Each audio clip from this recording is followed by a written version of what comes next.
My name is Isaac Taylor. I am an arborist with Almstead Tree and Shrub Care. We're here today working on this beautiful beech tree that we just planted. We put it in the springtime and have noticed some decline with the lower branches and also some tip dieback. It was a fairly involved process to pick out such a beautiful tree, very expensive tree. And when we had dug the hole, right, we picked the tree up before we ever dug that hole. When we dug the hole, we found out that the soil was a little bit different, very heavy clay, not a lot of oxygen in it, very, I would say, compact, very little pore space in the soil. So what we're doing here is we're doing what we can to aerate the soil, oxygenate the soil. We're going to disturb the root ball of the tree, which probably hasn't progressed very far with new roots, a new root system. We're going to force some compost into the soil to improve it, and we'll see if that can make a difference next spring when this tree comes out of dormancy. This is the Air Spade. It's a fairly simple tool. It's a gun that blows high pressure air. It's connected to a compressor. The compressor needs to be at least a 185 CFM compressor, otherwise we don't get the right pressure to make it work. It's considered a non-invasive process to the tree's root system, so it does a fairly good job at not disturbing the roots of the tree or damaging them in the process of remediating compaction or amending the soil. It does blow off fine root hairs in the process, which can be fairly easily replaced by the tree. Not recommended to do this in the middle of a hot summer, so I limit my air spading to spring and fall. So when I do an air spading job, the first thing I do is a root collar excavation. I always start at the tree. So I'll blow out the root collar, and what I do is after you blow one piece out close, you work your way back in a pattern, and once you free all that soil up, the soil has some place to go. If I start out here and I work my way in, all of that soil is getting pushed up. But if I start inside and work my way out, you're moving all of that soil as you go. Back to the tree. Back to the tree. Okay. Got it.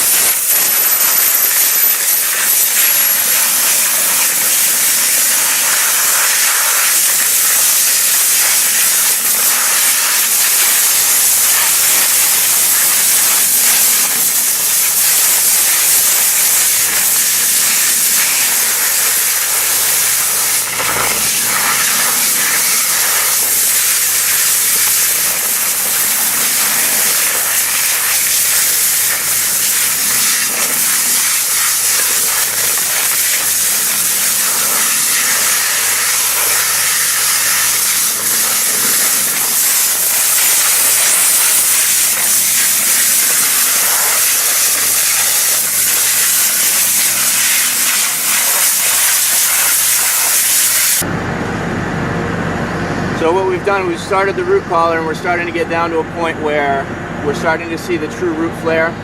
This over here is pretty well defined, right? So that's what we want to see. Some of these surface roots can probably just be pruned out. This one is dead anyway.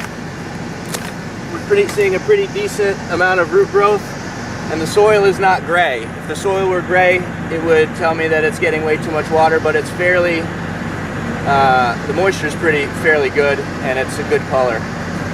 So I'm just going to continue around the backside of the tree, expose this whole root collar, take a look, possibly prune some roots, probably not many because it's a new transplant, and see and go from there. All right. So what we can tell here is that this side of the tree is a very nicely defined root collar. This is what we would like to see on the whole tree. On this side of the tree, it's a little bit less defined with some roots that are going in different directions, and some girdling roots and some crossing roots, some small finger roots here. So I'm going to take some time to prune out some of these small ones, very minor. We want to be very, very light in our pruning here, because this is a new tree and trees need the roots, right? But what I don't want to do is leave this situation with roots that can potentially be problems because I don't know when I'm going to be back here air spading this tree again. So if you notice a small root like this, right here, this little finger root cuts across this root collar, right? That's one that I want to eliminate. Anything that's cutting or circling around here, even this root here, I would probably prune this off in a year or so once the tree gets established, but things that are rubbing and crossing around the root collar are generally really not good for the tree. So what I'm going to do now is start what we call a sheet excavation, which is basically tilling all of the soil, fluffing it all up, forcing air into it. Then we'll get the compost in, we'll mix the compost into it. Then we will rake it all out, we'll mulch it, and then we'll move on to the next project.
Majority of this area, I would say probably not all the way in there, is getting hit with lawn irrigation 3 times a week.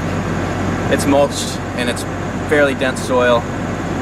We're not on Cape Cod or Long Island where our soils are predominantly sand. On those areas it's really hard to overwater, but in Connecticut with our soil it's really easy to overwater because our soil is heavily clay and dense. So as I'm working through this, the soils are extremely different. That's the original soil from the tree, and as soon as we get into the new soil, it's a mixture of compost and existing soil. You know, what I'm looking for and what I'm looking at is the soil moisture, right? How wet is it? So you can see that if I squish this with my hand and it makes a dirt ball, that means it's quite a bit clay, it's very clay, and it's very wet, right? So that's very damp, which is different from close to the tree. The soil around the tree was less clay, but it was drier, it was dustier, right? So 2 very different soils happening here. There's a transition, and we're sort of homogenizing this whole thing. We're equalizing these soils, but I can tell you that the soil out here is wetter than a tree would want to grow its roots in. It's too damp. And near the tree, I would say it's a little bit too dry. So you have both things here, right? This is where you're going to see fine root hairs. You're also going to see the original soil here. It's very, very hard. It's very compacted, which is okay once the tree's established, but it isn't the best rooting system or rooting environment.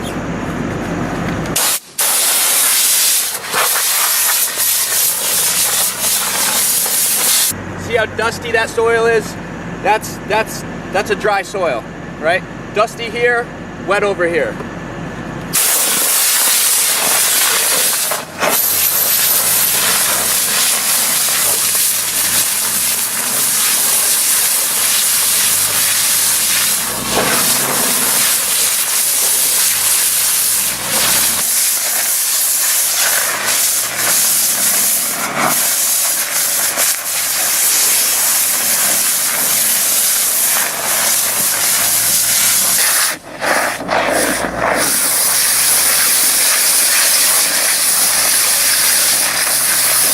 We want the compost in the soil, so what I'll do is I'll just spread this compost out into areas that I want.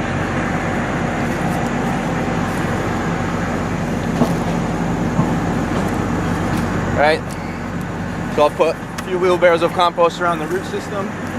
So then I will work the compost into the soil.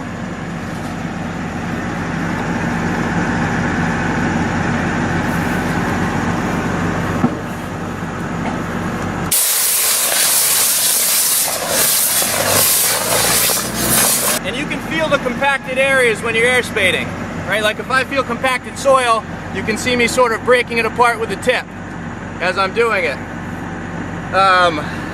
You know, I can still feel a little bit of hard soil in here. So you can see I sort of tap the air gun and it'll loosen up the soil as I go down.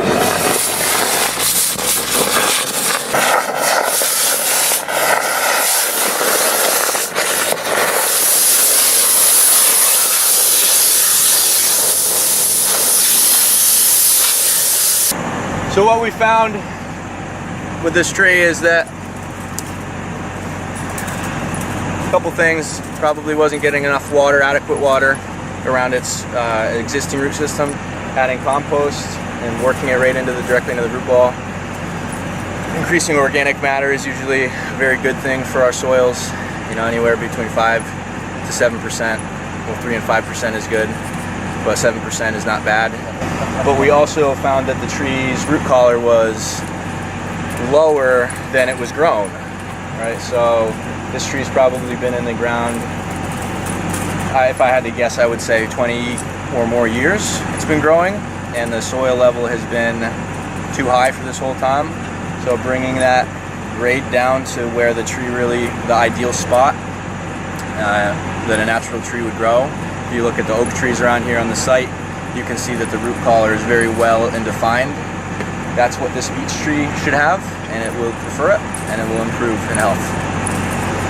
So we're going to smooth it out. We're going to bring the grade down to the proper level, which is probably 4 to 6 inches below where it was before, and then we're going to mulch it afterwards.